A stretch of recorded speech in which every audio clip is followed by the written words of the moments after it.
Este tema, el Código Penal está todo redactado en clave de dolo. Se supone siempre, cuando dice el que mata a otro, se supone dolo.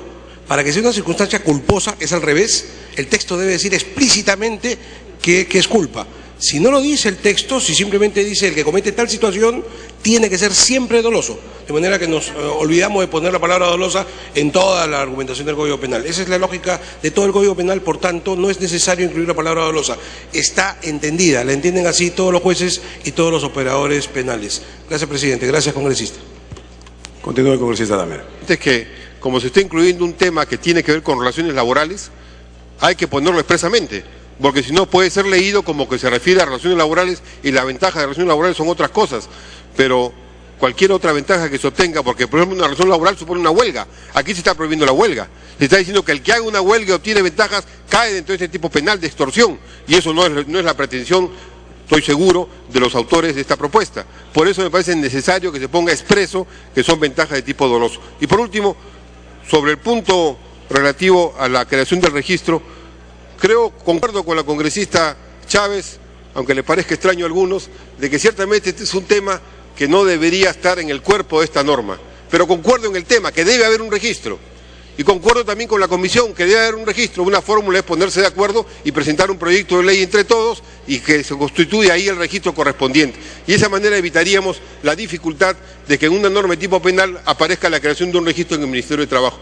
Pero la necesidad del registro para el tema de seguridad ciudadana es indispensable en el caso de construcción civil y de Capeco. Es indispensable porque permite identificar claramente los trabajadores separando de aquellos que son delincuentes, sicarios o cualquier mafioso que esté metido tratando de utilizar las condiciones de la construcción civil. En ese sentido, señor presidente, creo que si para los integrantes de la comisión se supone que lo doloso está implícito, no les haría ningún problema reconocer que se ponga expresamente que se refiere a ventaja de tipo doloso. Muy bien, congresista Gamarra. Gracias, señor presidente. Bueno, creo que estamos ante una norma en materia de seguridad ciudadana que abarca la modificación de varias normas, entre ellas el Código Penal, el Código de Procedimientos Penales, la norma relacionada a al Código de los Niños y Adolescentes. Con relación a esto, señor presidente, quiero señalar que con fecha 13 de mayo y 16 de mayo del presente año presenté dos proyectos de ley que están relacionados y contenidos en el dictamen porque tienen por objeto modificar algunos artículos relacionados al Código Penal y al Código del Niño y del Adolescente. Es así que solicitaría que la señora presidenta de la Comisión de Justicia y Derechos Humanos considere la acumulación del proyecto de ley 2221-2012 relacionado a la modificación del artículo 197 Código del Niño y del Adolescente, que está relacionado específicamente a medidas socioeducativas de internación durante el desarrollo de un proceso o durante una investigación judicial. Esto, cuando alcance la mayoría de edad, el menor debe ser trasladado a ambientes especiales de un establecimiento primario del Instituto Nacional Penitenciario, apartado de la población penal ordinaria, hasta cumplir con el tratamiento individual que le fuera impuesto.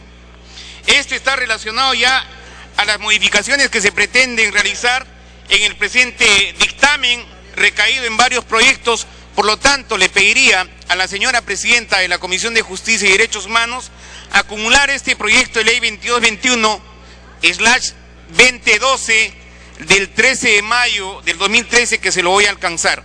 Igualmente, señor presidente, solicito que se acumule el proyecto de ley número 2240/2012, presentado también el 16 de mayo, relacionado justamente a la modificación del artículo 200 del Código Penal, que incorpora el artículo 200A el cual queda redactado en los siguientes términos.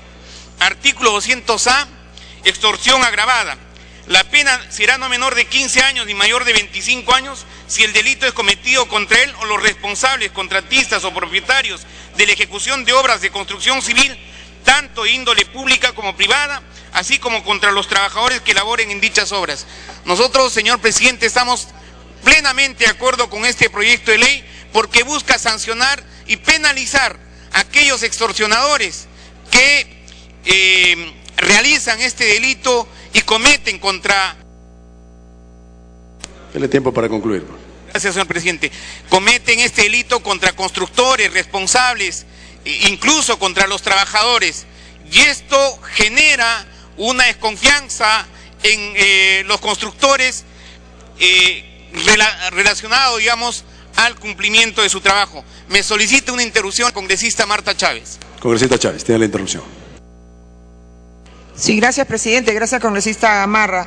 Yo coincido en que se ha vinculado, desgraciadamente, como decía, a un sector minoritario absolutamente de construcción civil en el tema de las extorsiones. El proyecto que ha presentado precisamente el presidente del Congreso, el proyecto número 2052, que crea este Registro Nacional de Trabajadores de Construcción Civil y a la vez incorpora un artículo, el 200, era el 200A en la propuesta, pero ahora es el 200, vinculado a la extorsión. Yo pienso que perfectamente podríamos quedarnos, y ojalá la señora presidenta de la comisión así lo acepte, podríamos quedarnos con la propuesta del tema de la extorsión en el artículo 200, pero separar el tema del registro, comprometiéndonos de repente a hacer una propuesta multipartidaria para que se cree en el Ministerio de Trabajo un registro de trabajadores de construcción civil, pero quitarlo del contexto de las leyes penales. Yo creo que no se merecen los trabajadores de construcción civil estar vinculados a una ley penal. Concluyo. Presidenta Gamarra. Presidente, me solicita una interrupción la congresista Nathalie Condori. Bien, congresista Condori. Muchas gracias, presidente. Es importante la discusión de este proyecto de ley. Presidente, lo que quiero solicitar es la acumulación del proyecto de ley 2147, porque es importante la ley de creación del registro informático de construcción civil, sobre todo existiendo organizaciones no solamente de construcción civil de varones, sino también de mujeres, que existen ya estos gremios en diferentes partes del país, y por esa razón pido la acumulación para así también ayudar a su organización a fortalecerlas y sobre todo a mantener en orden este importante gremio sindical del país. Gracias, presidente. Muy bien, concluya, congresista Gamarra. Gracias, señor presidente. En efecto, es necesario acabar con aquellos delincuentes que se hacen pasar como dirigentes gremiales, que se hacen pasar por sindicalistas, pero sin embargo son los principales extorsionadores. A ellos hay que apuntar, señor presidente, y por eso es que debemos agravar las penas para este tipo de delitos. Muchas gracias, señor presidente. Muy bien, congresista Molina.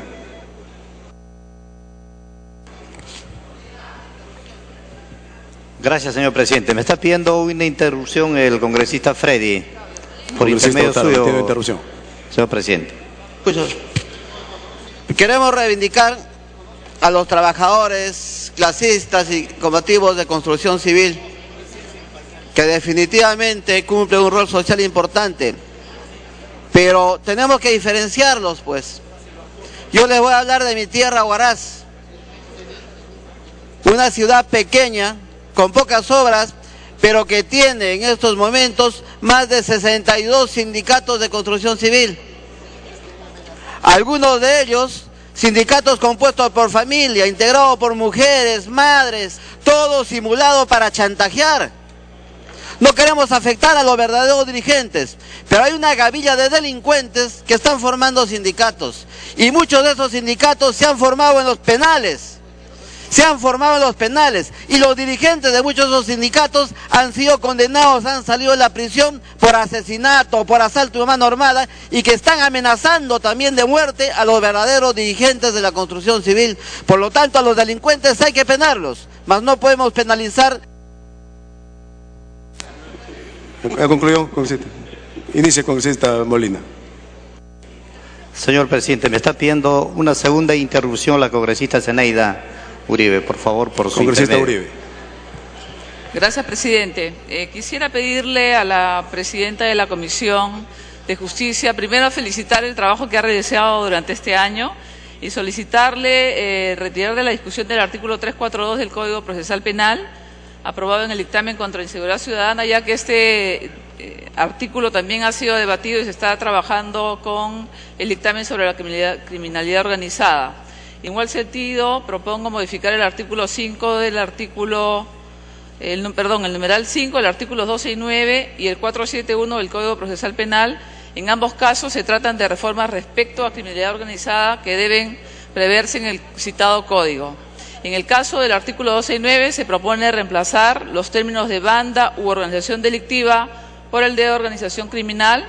Finalmente, en el caso del artículo 471 se propone una redacción más amplia en el tercer párrafo de dicho artículo, mediante el cual no se restrinja solamente la reducción de la pena acumulable para quien integre una organización criminal, sino también a quienes estén vinculados a ellas y que actúen por encargo de la misma. Gracias, presidente. Para que concluya, congresista Uribe. ¿Concluyó? Concluyó. Inicie, congresista Molina. Gracias, señor presidente. Definitivamente, señor presidente, el tema de la inseguridad ciudadana es uno de los temas trascendentales. En ese sentido, no solamente, señor presidente, es ocasionada por medio de los delitos, sino también es ocasionada por el sector transportes. Yo quiero referirme a los malos conductores y a los irresponsables dueños de estos vehículos que acumulan papeleta y traspapeleta. Y hay abogados que se han especializado, señor presidente, en aguantar, en proteger y judicializar los procedimientos administrativos coactivos. En ese sentido, señor presidente, los conductores continúan operando, por supuesto, haciendo un peligro a la ciudadanía.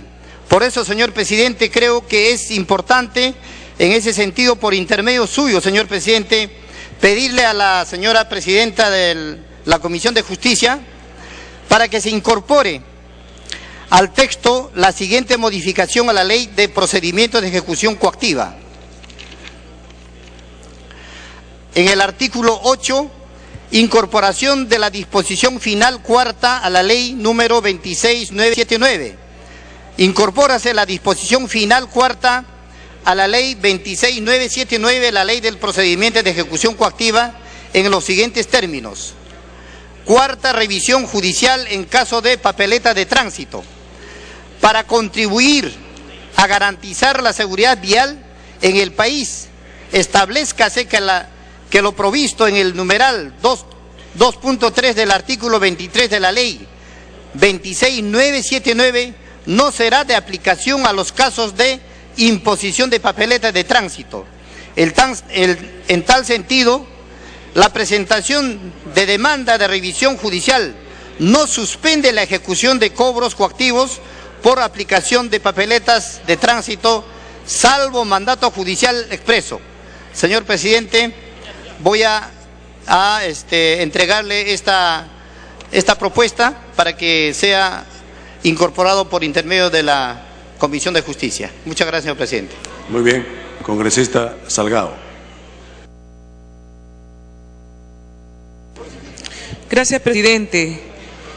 En este esfuerzo de la Comisión de Justicia, en la que la presidenta está recibiendo diferentes aportes, señor, yo me permito recordarle que hay desde mayo del 2012 el proyecto de ley 1079, que también trata de varias modificaciones, pero en la que ya solamente voy a solicitarle la modificación del Código Penal en el artículo 153 para añadirle un inciso B. ¿Y por qué?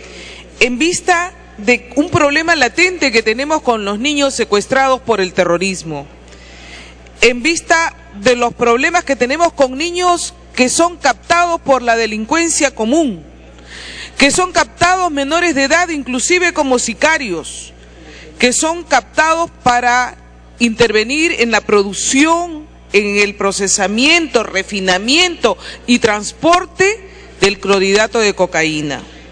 No es posible que nosotros nos mantengamos ajenos a este grave problema, y lo que estamos haciendo, señor, con este proyecto de ley es imponer una pena máxima de cadena perpetua a quienes capten, recluten, trasladen, transporten o adiestren a menores de 18 años con o sin su consentimiento con el fin de utilizarlos en estas actividades. Nosotros creemos que esta actividad, por demás ilícita, tiene que sancionarse drásticamente, y por eso que estamos incorporando al artículo 153 el inciso B, señor, en el Código Penal. Este delito, además, no tendría ya conmutación de pena, ni derecho de gracia, ni tendría beneficios penitenciarios. Tenemos que proteger a nuestra niñez y tenemos que dar sanciones drásticas, lamentablemente, que es la única forma de apartar a estos delincuentes, de sancionar drásticamente a estos delincuentes que captan a nuestros menores de edad.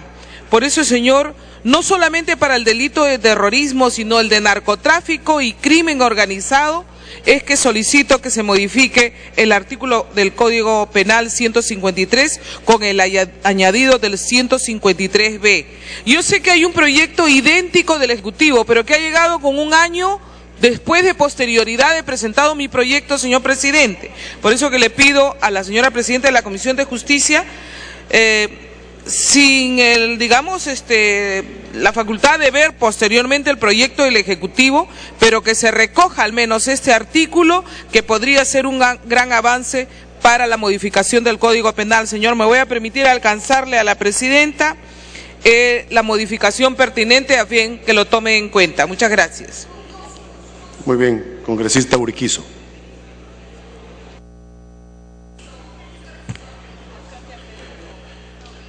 Presidente, me piden una interrupción por su intermedio, la congresista Scheffler.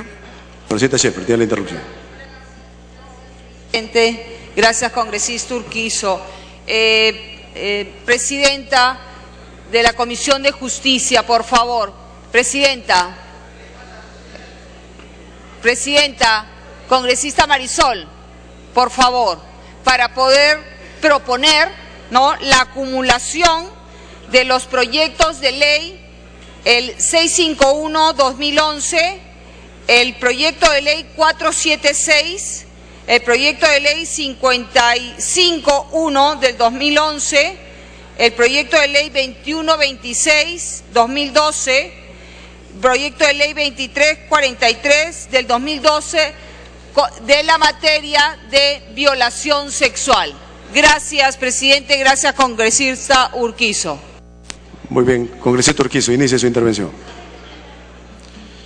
Señor presidente, quiero por su intermedio solicitar a la presidenta de la Comisión de Justicia y Derechos Humanos que supere una omisión, el hecho de no haber tomado en consideración el proyecto del Poder Ejecutivo número 1871-2012, ingresado el 14 de enero del año 2013, referente a algunos aspectos trascendentales e importantes, como es el tema referido a los centros juveniles, a los ambientes especiales, así como al registro de jóvenes infractores, una vez que ellos sean trasladados producto de haber cumplido los 18 años de edad. Esta iniciativa guarda concordancia con el proyecto de ley del Poder Judicial. El Poder Judicial remitió una iniciativa legislativa similar, sin embargo, se ha tomado en la sumía se ha tomado en la sumida de la Comisión de Justicia el número de esta iniciativa legislativa, pero en el contenido, sencillamente en la discusión, se ha retirado los aspectos que se pretendía legislar. En ese sentido, presidente, quiero observar que la Comisión de Justicia en la sumida considera un proyecto de ley del Poder Judicial, pero en el contenido sencillamente retira todos esos aspectos que en una iniciativa la Corte Suprema del Poder Judicial pretende proponer, legislar en cuanto se refiere al tema de los jóvenes infractores. Y por otro lado, presidente, quiero señalar que existen ciertas contradicciones en el artículo 65 del Código Procesal Penal, referente a los roles del Ministerio Público y la Policía Nacional del Perú. Por otro lado, se hace referencia en el numeral 5 del artículo 65 de que el Ministerio Público y la Policía Nacional del Perú podrían establecer programas de capacitación, cuando estos programas de capacitación están por mandato constitucional a cargo de la Academia Nacional de la Magistratura. Se hace referencia que estas dos instituciones, como es el caso del Ministerio Público y la Policía Nacional del Perú, podrán observar en todo momento el principio de legalidad. Se entiende que el principio de legalidad está implícito en todo acto público. Y por otro lado, referente a las sanciones que pudiesen incurrir algunos magistrados, así como miembros del Ministerio Público, sencillamente en el artículo 85 se señala una serie de contradicciones que vulneran la ley orgánica del Poder Judicial y la... Concluya, congresista. Señor presidente, pido por su intermedio que la presidenta de la Comisión de Justicia observe el artículo 65 en cuanto se refiere al tema de los roles y las contradicciones que se estarían generando referente a las competencias del Ministerio Público y de la Policía Nacional del Perú, y por otro lado, el artículo 85, cuando se hace referencia a las sanciones. Un ejemplo, se señala que en el caso del Colegio de Abogados podrá ejecutar la sanción. ¿En qué medida podría ejecutar el Colegio de Abogados una sanción contra un magistrado? Sencillamente se referiría al tema de la suspensión o algunos aspectos que tendrían que ver con el Código de Ética, más no con otras sanciones que pudiesen generar en el marco de la Ley Orgánica del Poder Judicial. Y en relación a este artículo 85, el numeral 6, cuando se refiere a las sanciones que pudiesen incurrir miembros del Ministerio Público, sencillamente se vulnera lo contemplado en la Ley Orgánica del Ministerio Público. Muchas gracias, presidente. Muy bien. Congresista Lescano. Señor presidente, muchas gracias. Estoy concurriendo, señor, a la 25ª reforma del Código Penal que se hace desde el año 2001 en el Parlamento Nacional. Casi 25 reformas que se han hecho y ahora nos traen una reforma muy voluminosa. Sin embargo, señor presidente, la experiencia nos dice que los delincuentes siguen cometiendo delitos y mucho más delitos que antes. Lo cual significa, señor, que estas reformas no están sirviendo de mucho. El incremento de penas, se crean nuevos tipos delictuales, etcétera, etcétera, etcétera. Los delitos siguen, los criminales que matan a la gente siguen, que violan a los niños siguen, lo cual nos demuestra, señor, además, que no es esto suficiente, que esto nos va a ayudar un poco, pero que lo vital, señor, lo sustancial, son las medidas preventivas para que los delincuentes no cometan delito, para evitar el daño, señor, porque esto es responder después del daño. Y responder después del daño, señor, que se comete a una persona y se le desgracia la vida, no sirve.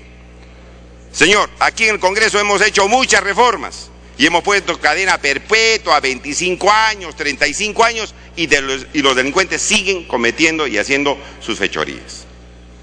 Entonces, señor, espero que esto sirva de algo. Espero, señor, vamos a votar a favor.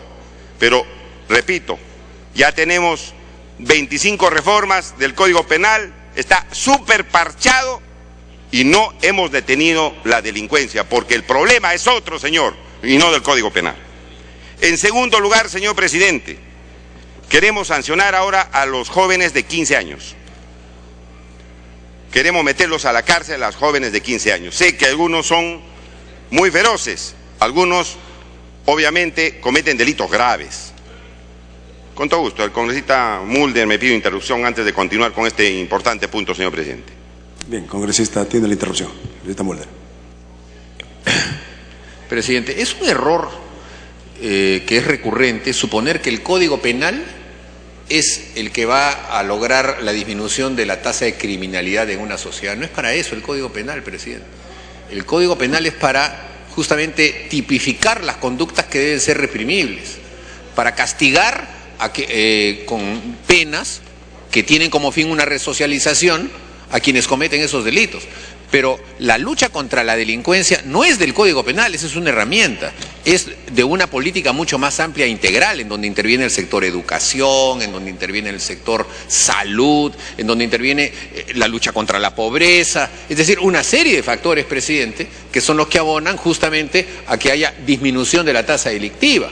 No es el Código Penal el que va a solucionar, porque evidentemente en ninguna parte del mundo ha ocurrido que por un simple libro la gente actúe de una manera distinta. Gracias. Congresista Lescano. Señor presidente, entonces con ese razonamiento que hace el congresista Mulder, debemos ocuparnos de esos otros mecanismos para evitar el delito. Entonces, ¿qué estamos haciendo con esto? Esto nos va a dar mucho o muy poco, muy poco. Esto nos va a dar muy poco, señor.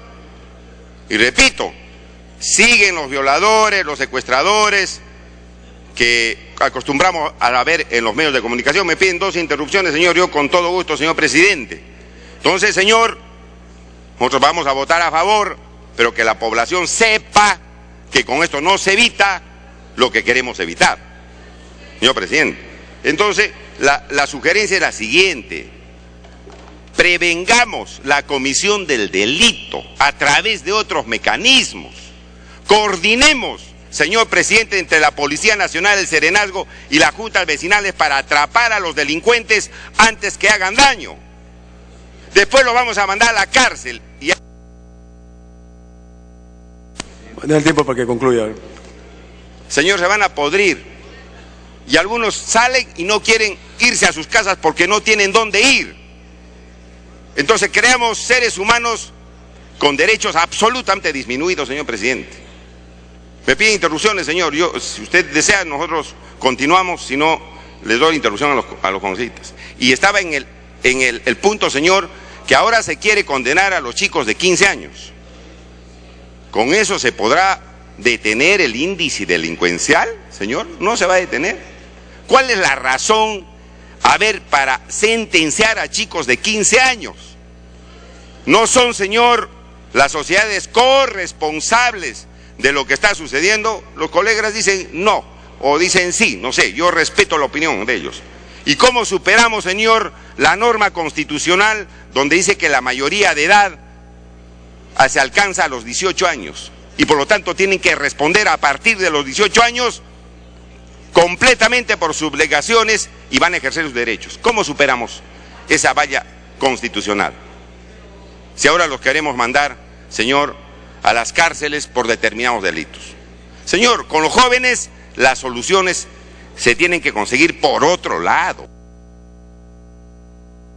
Concluya, congresista.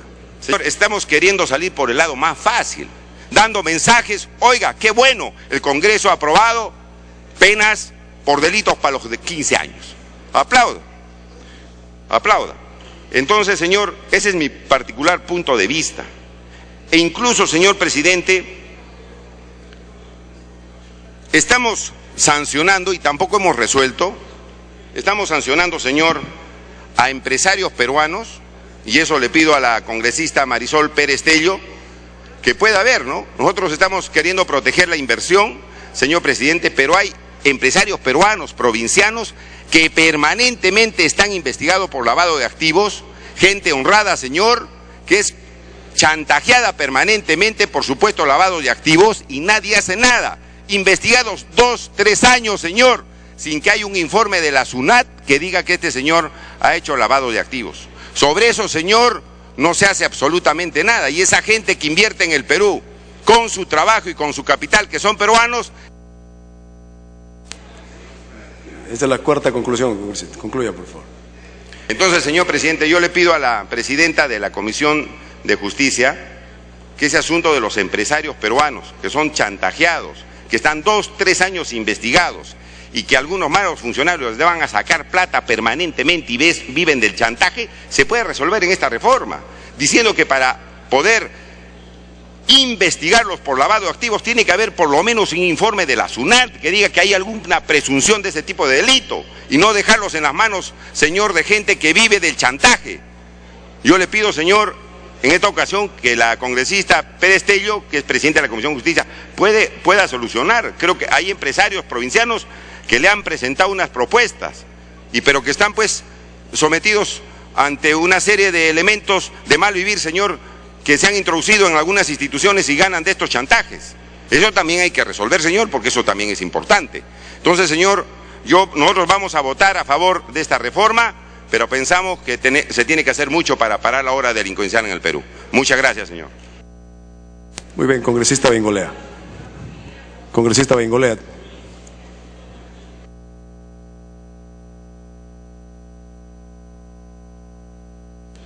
Señor presidente, envío una interrupción al congresista Acuña. Congresista Acuña. Muchas gracias, presidente. Gracias, colega Bengolea. Recogiendo las últimas palabras del congresista Mulder y del congresista Johnny Lescano, por supuesto que yo voy a apoyar también este proyecto de ley, pero una reflexión más profunda nos dice que no solo modificando el Código Penal vamos a resolver el tema de la criminalidad y el tema de la delincuencia. Yo no soy abogado, no conozco el tema del Código Penal, pero la lógica, pero el sentido común, lo que el pueblo piensa es que por la delincuencia, por los actos terroristas, por los actos criminales, no vamos a resolver con esto. Tenemos que generar trabajo para la juventud, tenemos que atender a esa subjuventud que no tiene oportunidades, tenemos que mejorar la calidad de trabajo de lo que unos tienen, tenemos que mejorar la cultura, tenemos que abrir las puertas para que los chicos que no tienen oportunidad vayan a la escuela o vayan al colegio los sábados y los domingos. ¿Por qué nos mandamos? ¿Por qué en vez de fomentar una ley que permite poner más jóvenes a la cárcel, no hacemos una ley para que los chicos vayan sábado y domingo al colegio?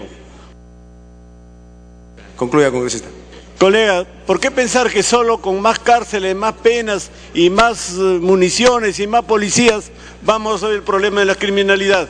La criminalidad, colegas, se va a resolver cuando generemos trabajo, cuando mejoremos la cultura y cuando mejoremos la educación de nuestra población.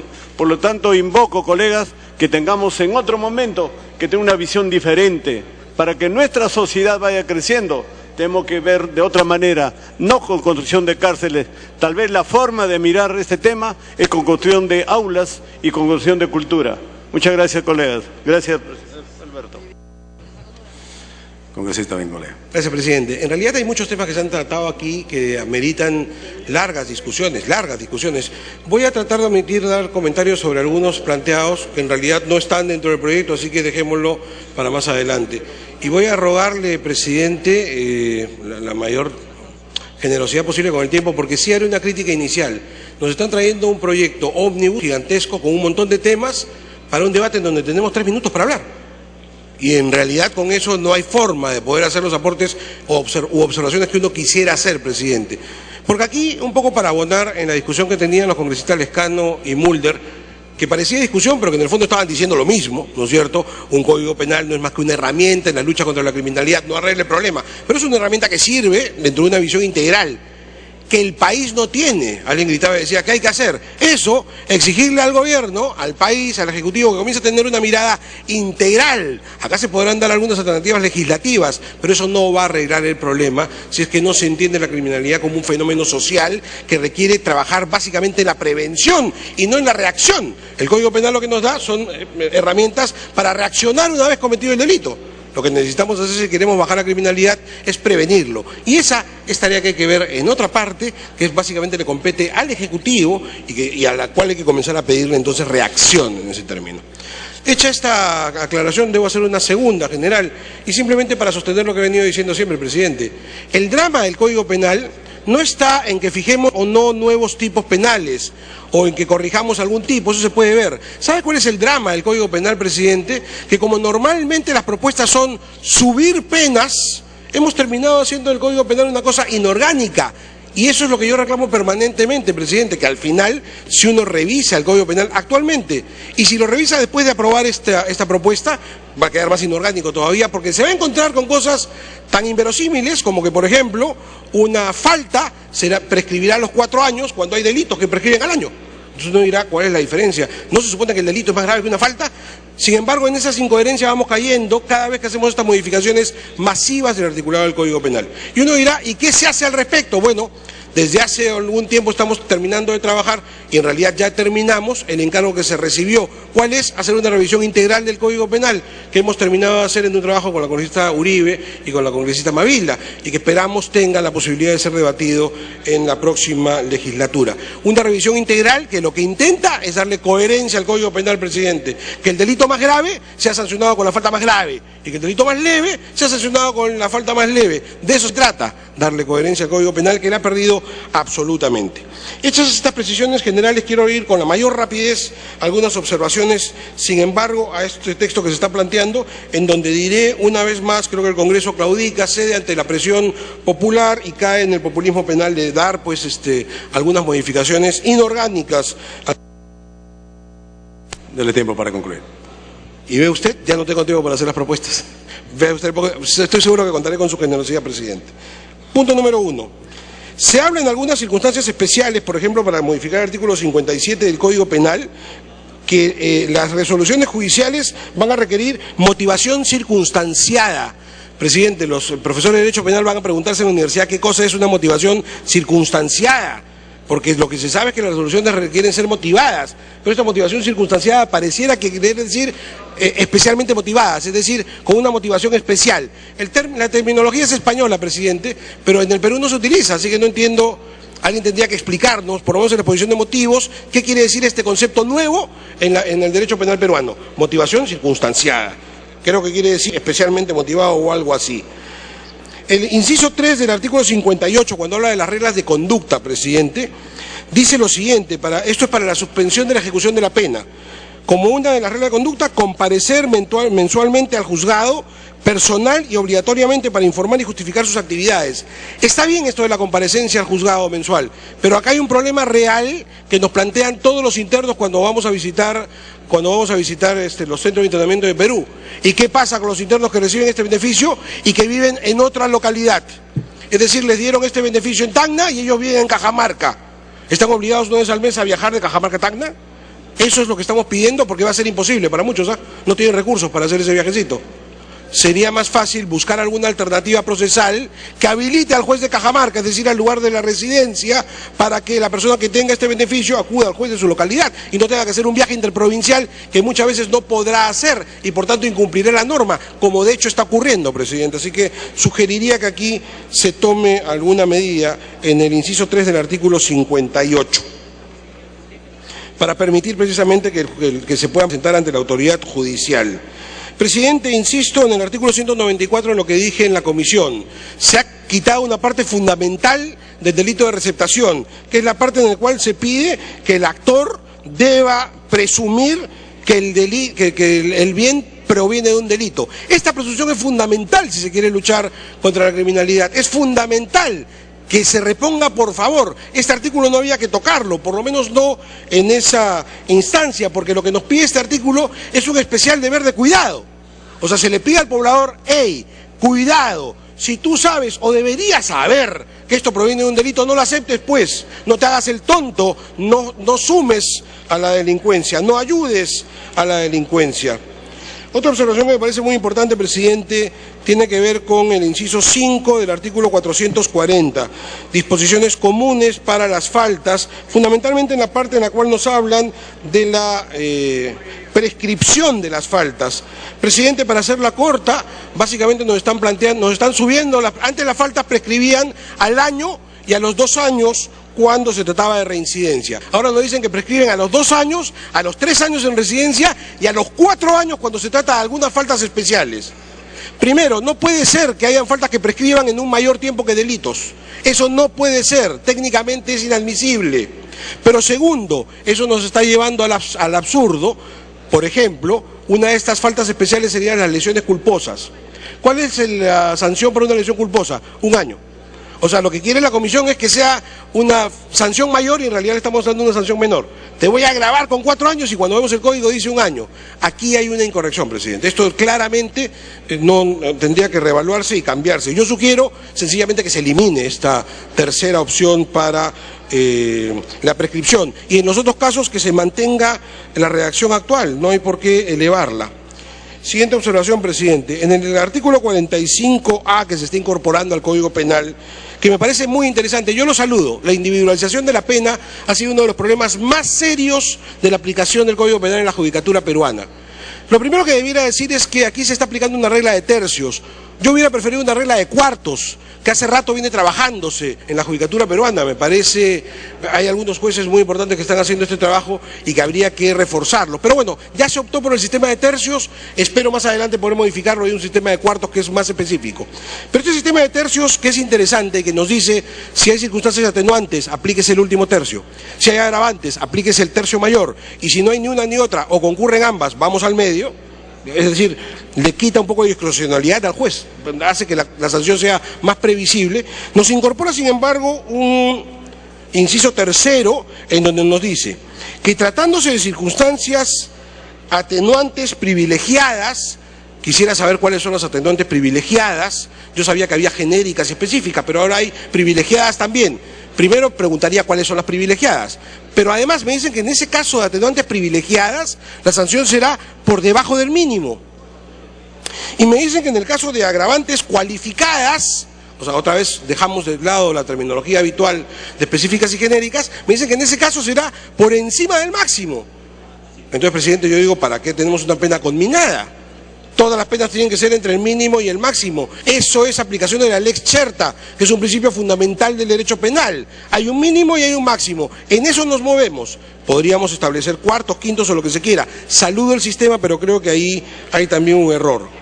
Pediría revisar también los incisos 4 y 5 del artículo 196A que se propone. Saludo la propuesta, la estafa agravada creo que tiene que existir, pero estos dos incisos no responden a la norma general de agravamiento por circunstancias generales. Y acá me piden que haya agravamiento, sencillamente si es que la estafa se trata de un bien inmueble o de un carro, no encuentro la razón. La estafa es estafa, no interesa cuál sea el bien a través del cual se está realizando la estafa y por tanto no entiendo estas agravaciones especiales que se están pidiendo.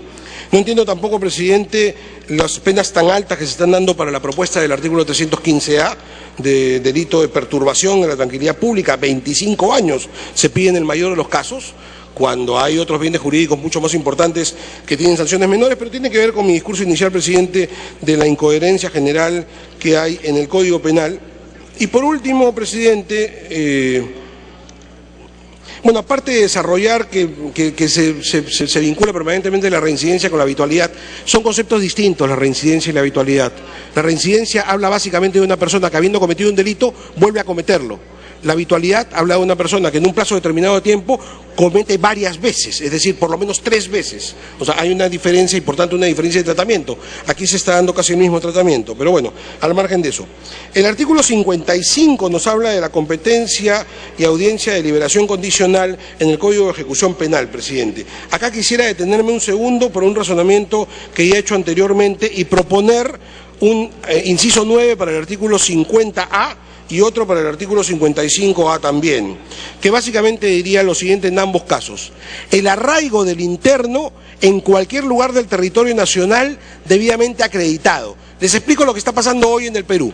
Hoy en el Perú hay personas que han ganado su semilibertad o su libertad condicional y no la reciben porque el juez le pide arraigo. ¿Qué es arraigo? Un domicilio conocido. Y entonces, por ejemplo, la persona está en Moquegua y le dicen, bueno, ¿dónde domicilias tú? Yo domicilio en Arequipa. Ah, no, en Arequipa no puedes domiciliar. Estamos en Moquegua, yo necesito que domicilies en Moquegua. Pero señor, mi familia está en Arequipa, son indigentes, no tengo medios. Ah, entonces te quedas adentro. Eso es un absurdo, tenemos que remediarlo. El arraigo tiene que ser a nivel nacional. Un peruano tiene que vivir en el Perú, no necesariamente en el lugar en donde le están dando el beneficio. Y esto además porque hace muy poco tiempo, presidente, en este Congreso le hemos dado esta facilidad especial a los extranjeros. Entonces no podemos hacer esa discriminación con los nacionales. A los extranjeros los dejamos libres que se vayan y a los nuestros les decimos que si no vive al costado de la prisión no les vamos a dar el beneficio. No tiene sentido. Por lo menos entonces hagamos que este arraigo que solicita el Código sea a nivel nacional y por eso la propuesta de redacción, que el arraigo se considere en cualquier lugar del territorio de la República. De esa manera se cumple con el arraigo y vamos, allí sí van a haber alivio de verdad en lo que es la cantidad de gente que hay en las prisiones, porque hay muchos peruanos que sí tienen la posibilidad de salir y que no están recibiendo los beneficios precisamente por este problema del arraigo.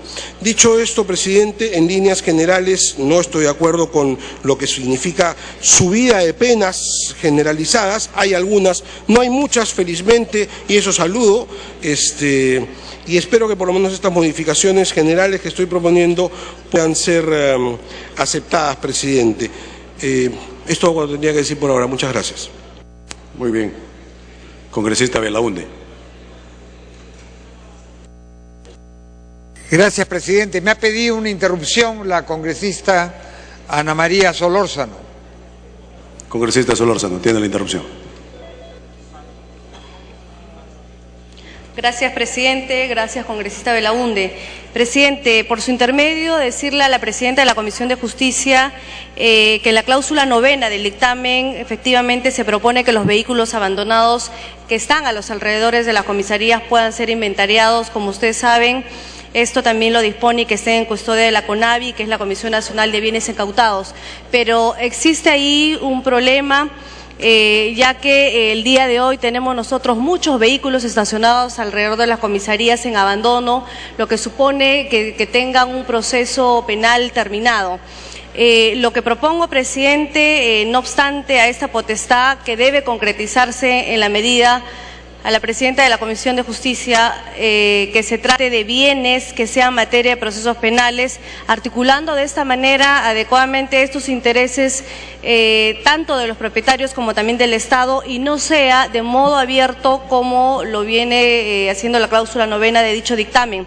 Así que, presidente, por su intermedio propongo la siguiente fórmula sustitutoria a la presidenta de la Comisión de Justicia con la siguiente redacción. La CONAVI está facultada a suscribir convenios con personas procesadas penalmente que mantengan medidas de embargos contra sus bienes producto de mandatos judiciales en donde se haya dispuesto la custodia o administración de los mismos a la Policía Nacional del Perú. Dele tiempo para que concluya.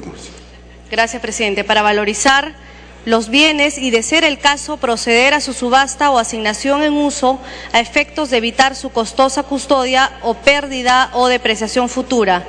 En estos casos, la CONAVI procederá a la valorización correspondiente e informará al juez sobre la medida que se adoptará y que busca garantizar el embargo emitido. Ese sería, presidente, el texto que propongo a la presidenta, a efecto que de esta manera también pueda aprovecharse esos bienes que están en las comisarías, a lo cual alcanzo también el texto con la redacción. Gracias, presidente. Gracias, congresista Belaunde.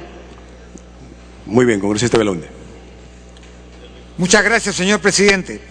Yo quisiera, por su intermedio, solicitar a la presidenta de la Comisión de Justicia para que se incorpore y se acumule a los diversos proyectos que estamos discutiendo en estos momentos sobre modificaciones al Código Penal, el proyecto de ley número 2433-2012, recientemente presentado.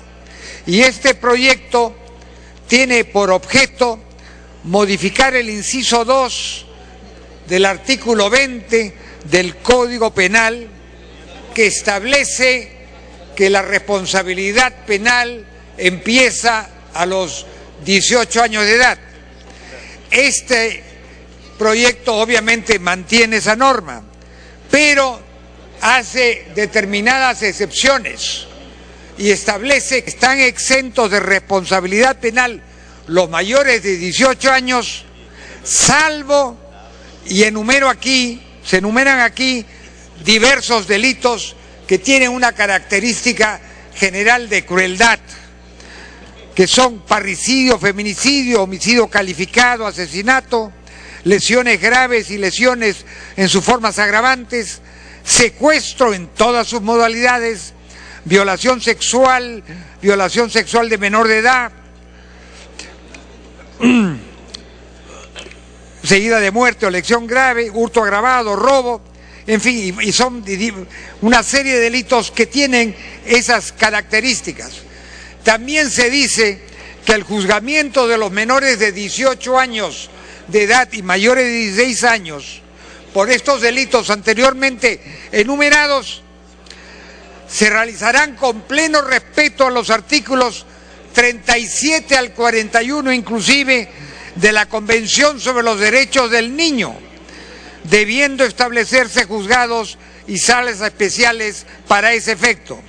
Yo quisiera agregar, señor presidente, que en dicho proyecto se ha hecho un estudio pormenorizado de carácter estadístico sobre las circunstancias de la delincuencia y criminalidad juvenil, y además se ha efectuado también un análisis de los diversos convenios que nos rigen acerca de esta materia.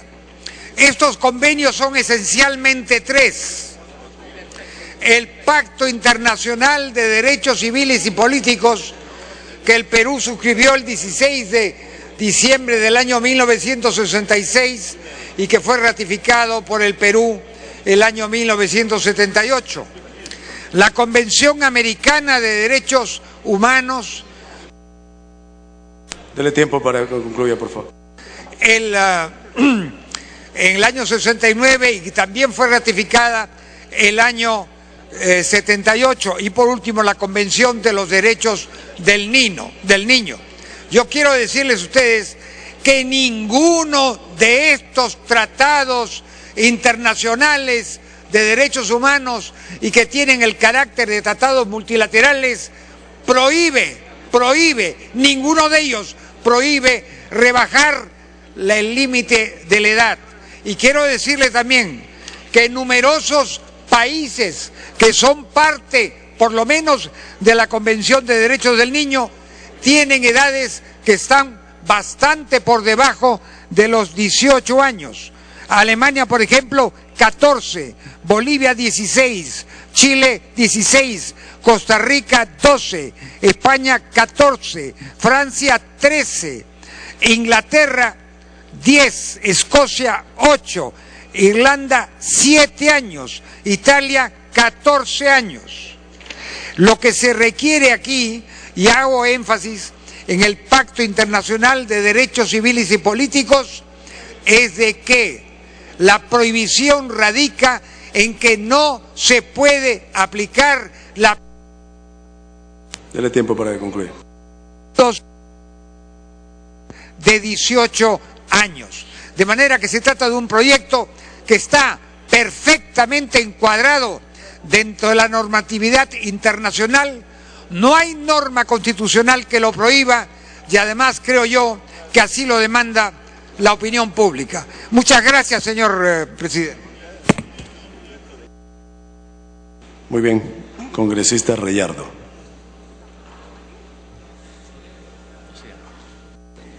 Gracias, presidente. Presidente, compartiendo un poco algunas expresiones de los congresistas que me han antecedido, en el sentido que efectivamente la seguridad ciudadana no es un tema puntual, no se tiene que circunscribir únicamente a la modificatoria del Código Penal. Hay que recordar y hay que revisar este dictamen que se refiere a modificar el Código Penal, el Código de Procedimientos Penales, el Código del Niño y el Adolescente, y también crea registros y protocolos con la finalidad de combatir la inseguridad ciudadana. Por lo tanto, aquí hay un paquete de disposiciones legales que se estarían aprobando en la medida que se apruebe este dictamen. Pero también se necesitan otro tipo de disposiciones que se tienen que dar y que también pasan por leyes, por normas que tenemos que aprobar desde el Congreso. Por ejemplo, se requiere recursos se requieren recursos para que podamos dotar a las fuerzas del orden y a las instituciones públicas que tienen que ver en esta materia de la logística que necesitan.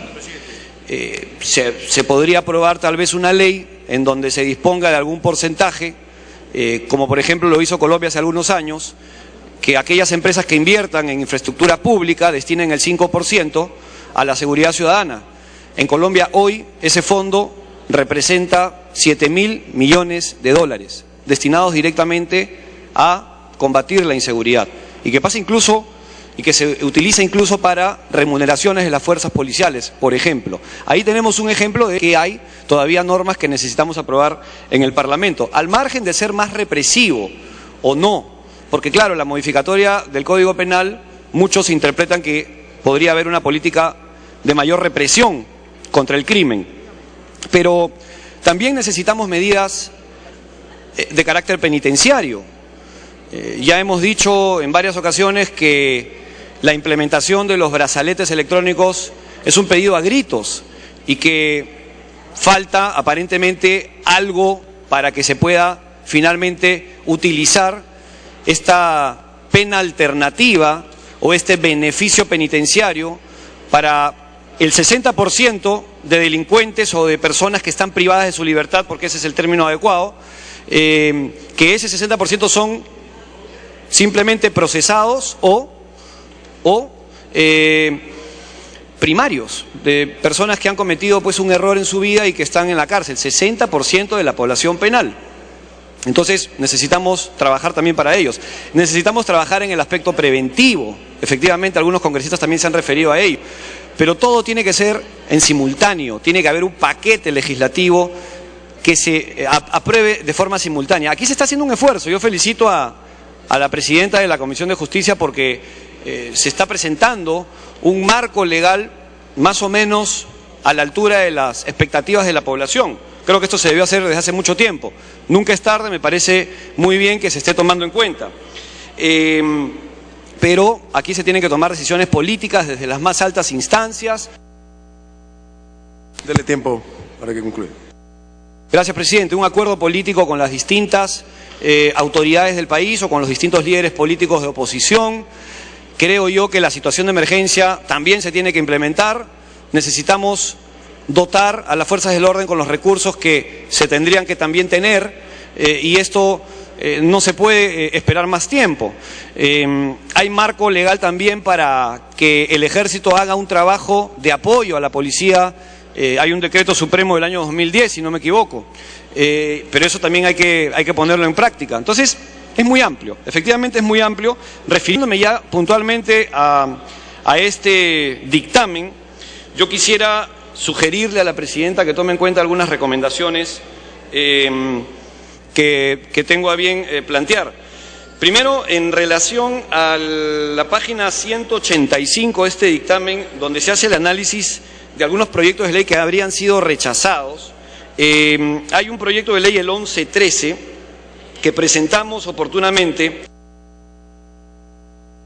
Concluya, congresista. Déjeme un poquito más de tiempo, presidente, por favor, para poder hacer una exposición más amplia. En todo caso, no sé si tenemos todavía minutos de la bancada.